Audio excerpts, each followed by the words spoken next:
Hi guys, welcome back to my channel. I have my tea over here and I am ready to tier rank some book tropes. Hey guys, welcome back to my channel, it's Maya. Today I'll be tier ranking book tropes. I did one tier ranking video before, which was tier ranking book talk books I've read. You can go watch that after watching this video. And I found it really fun to tier rank the books. So after I finished filming that a few months ago, I knew that I wanted to film another one sometime soon. And here I am, a few months later, filming this also. And I think I might do more tier ranking videos in the future because they're so fun to film. But they are kind of annoying to edit, but you know, we'll get past that. The tea that I have today in this beautiful mug is sweet tangerine. And the citrus flavored things are like my favorites ever, so I also have some coconut water when I run out of tea. And you may be wondering why you have so much drinks available, but where are the snacks? I mean, I would usually have snacks except braces, so I don't want to like have something stuck in my teeth for the rest of this video and only find out when I'm editing. That'll be kind of embarrassing. So let's get started, I guess. Here, as you can see, is the tier list. I blurred the tiers for now, but I'm about to say each one, order from best to worst. So first we have God tier. This means if a book has this trope, I will 100% buy it, read it. I don't care, I need that book if it has this trope. Basically, these are tropes that I absolutely adore. Favorite tropes ever, no explanation needed. Next is it slaps every time.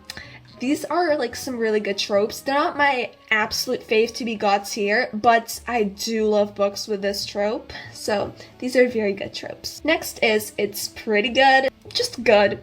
Just a plain old good trope. Like, I have nothing against it, but it's also not the best. I just like it. Next is it can be done well. Usually I don't like books with this trope, but it's possible to be done well. So basically, if it's done well, then it's like good, and if it's not, it's trash. Next is let's not. Basically book tropes that I just don't like. So if I see this trope in a book, I'm just like, ugh, this, okay. And the last one is no. Basically, if a book has this trope, I'm just gonna probably maybe even consider DNFing the book, because these are tropes that I absolutely despise, or not this like that strong, but just I really don't like these tropes. Oh, also, I'm using this froggy coaster that I crocheted a while ago, actually, but okay, so let's start tier ranking then, shall we? First, we have enemies to lovers. I like a good enemies to lovers, except most books are actually not enemies to lovers, they just dislike to lovers, which I really hate when they do that, because when people say enemies to lovers, it has to be like full-on enemies trying to kill each other that absolutely despise each other, not just like, oh, I don't like you. Yeah, I don't like you either. Oh. Like, not dislike to love. It has to be full-on enemies. So that's why a reason why this trope is going to go into it can be done well. I know lots of people love enemies to lovers trope, and I love it also, but only when it's done well, which is honestly really rare. An example of enemies to lovers done well is The Cruel Prince. Perfection. After reading The Cruel Prince, that's when I became obsessed with enemies to lovers trope. I was like, I need more books for this. And everything else was pretty trashy. Not trashy, but like it was just dislike to lovers. Like it wasn't the same. It didn't give off the same vibes. I should really move on because I'm ranting too much about this over here. Next we have love triangle. So lots of people hate love triangle, but honestly, I kind of like it. Like, it has to be good though. Like, it can't be like an obvious choice and then just one they added just for the sake of it being a love triangle. Like, not like that, because then, no. Both of the guys have to be equally, like, good. So, like, I sometimes even have trouble choosing which one I'm cheering for. It has to be like that. But yeah, love triangles are pretty good in my opinion. I like reading the drama. So I think I'm gonna put it in. It's pretty good, because sometimes they're done not that well, so it doesn't serve to go in this one. Okay, next. The Chosen One. This is like Harry Potter. Percy Jackson. Percy Jackson isn't really the chosen one, but in my opinion, it kind of is.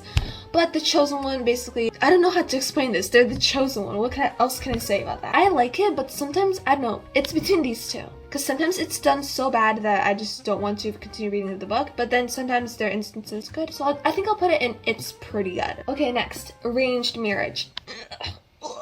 No. I do not like books with this, because even when their arranged marriage kind of turns into like they start loving each other for real, it still just kind of feels forced. So I'm just gonna put it in either let's not or no. I just don't like this one at all. Nope. Next is friends to lovers. I'm gonna put it in this one. It's pretty good. It's just an average trope. Like, I have nothing against it. I don't hate it. I don't love it, but it's just a good trope, I guess. You can't really go wrong with it. Next is heiress trope. Now we're talking about language. I love books where, like, kind of like the movie The Princess Diaries, where a regular girl just turns into a princess or heiress of something overnight. Or like the book Tokyo Ever After, which I loved. So cute and so fun. Like, these heiress books are just so fun to read. So it's gonna go in either it slaps every time it got here.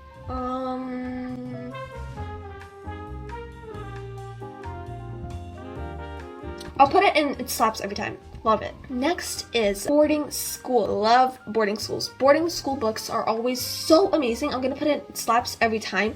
They're just always so fun to read about. One of my favorite boarding school books is Anna and the French Kiss. It does have some problematic stuff like at the end, which I was just like, but other than that, like the whole vibe of the book, enjoyment of it was very high. I loved it. And there are some other boarding school books that I love. Also, if you have recs for any of these that I like, tropes, comments down below. Next we have academic rivals to lovers. This I like, but I don't love, so I'll just put in it's pretty good. Next we have Grumpy X Sunshine. I like this. I'll put in it slaps, because I do love it. Especially when the Grumpy is the girl and then Sunshine is the boy. That is when it is amazing. Next is Rich X Poor.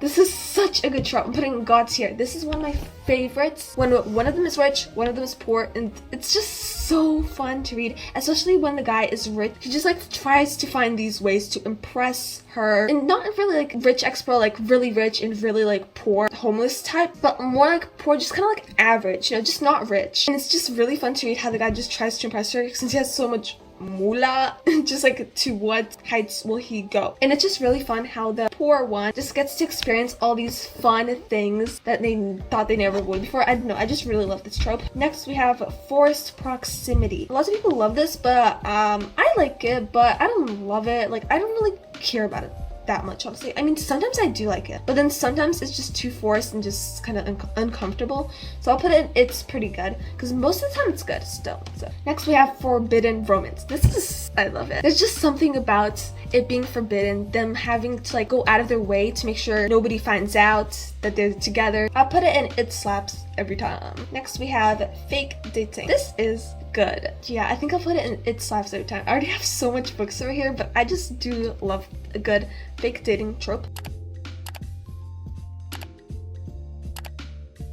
Next we have study abroad trope. Instant God tier. I love books where the main character has to go to a different country and studies, and then she explores, and then maybe meets a love interest. Those books are just the best, like, ever. They're just so fun. So yes, instant God tier. This is probably one of my favorite tropes ever. Some book recommendations that I can give you on that is Anna and French Kiss, Again But Better. Yes, Again But Better was also really good. Next we have Bodyguard X Princess. Normally I don't like this one that much, but then recently I read Tokyo Ever After, which I loved, and it was Bodyguard X Princess, and it was so cute. And because usually Bodyguard X Princess, Bodyguard is just like so stiff, like, yo, like, it's just not fun to read about because like he has no personality. His personality is Bodyguard. But if it's done right, it is good. So I'll put it in it can be done well. But most of the time it's honestly not done well. Example, Kale from Throne of Glass. Next we have Meet Cute. These can be cringy. I know lots of people say, oh, Meet Cutes are like so cringe, but honestly I feel like that's what makes them cute. I'll put in it's pretty good because sometimes they're not the best, but most of the time they're good. Next we have Insta Love. And yes, I know this trope is like despised. What, they see each other and they instantly fall in love?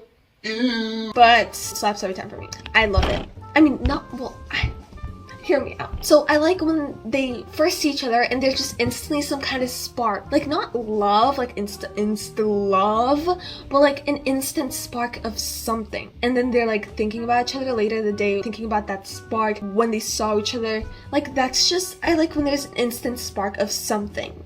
So insta love slaps every time. Okay, next we have Marriage of Convenience. Now, this is quite similar to Arranged Marriage, which is down there, but in my opinion, this is different still, and I love Marriage of Convenience way more than Arranged Marriage. So, Hey, I just noticed I don't have a single thing in Let's Not. Okay, so Marriage of Convenience is better because nobody's arranging it for them. They kind of just like agree it because they know it would be benefit their company or like family, I don't know. But it's not really forced like an arranged marriage. And I like the romance in Marriage of Convenience way more. Even though I honestly can't think of a single book that I read that had a Marriage of Convenience, but I don't know, I just like the idea of Marriage of Convenience a lot more, so I'll put it's pretty good. Next we have the training scene, which everyone goes crazy over, like when they train. Like, I honestly don't go that crazy over it. Sometimes I even find them too cringe, so I'll put them it can be done well. Actually, it's rarely done well in my opinion, so I'll put in Let's Not. It's just cringy in my opinion. Like, I can't, the ones that I read personally were all cringe. I said the word cringe a lot, that's cringe on its own. But anyways, next we have Heist. This is really fun. Like them planning out their heist, like sneaking in, going past the lasers, all that super fun like spy princess stuff. And I like this. Slaps every time. I have so much books in this tier, but I'm just speaking the truth over here. I'm not gonna lie. Next we have Makeover Scene. I know these are kind of problematic, like a girl isn't a girl until she's pretty. Like, no, that is problematic, but it's fun to read. It's just fun to read their transformation, how they feel afterwards. I don't know, it's just fun. Like in Princess Diaries. As you can see, the picture that I put here, if you can tell, is Mia from Princess Diaries. Oh yeah, also I made all these little template thingies by myself, and it took like an hour and a half. But they turned out really well. I put an image of whatever it is, and then put the text over it. I'm pretty proud of myself. Next, we have Roommates, Two Lovers. This is pretty good. Maybe, yeah, it's pretty good. No comments. And the last one that we have, seems like we just, my tea isn't even done. Like, I still have half of it left. This is a big cup. So, okay, now I have it left. Summer Camp. It slaps every time. I love this. I love summer camp books. One of my favorite summer camp books is a middle grade book called Willows vs. Wolverines, and this is so fun. There's pranks, activities, and it's just so fun to read. And summer books with summer camps are just always amazing. And I count Percy Jackson kind of like a summer camp book, since there's a camp that's also fun to read than being at the camp. Camp Half-Blood, baby! Anyways, here is my tier. I hope you guys enjoyed watching me tier rank all of these tropes. Let me know if you agree in the comments, or I don't know, just your opinions, book racks on some that I love. And yeah, you can just like pause the video to like really read over each tier, how I like these tropes. So yeah, don't forget to subscribe and like, and follow my Goodreads down below so you can stay tuned on what I'm currently reading, subscribe for more content, and follow my social medias, including my Instagram, book talk, all that. And I'll see you guys in my next video. Should I film more tier ranking videos? I don't know. Let me know what videos you guys would like to see from me. So yeah, now I feel like reading, so I'm probably gonna go continue reading my current read. I'm currently reading Renegades by Marissa Mayer, and lots of people love this book, and eek, it's pretty good so far. Adios. I'm gonna go read, and I hope you guys enjoyed. Subscribe. Bye bye.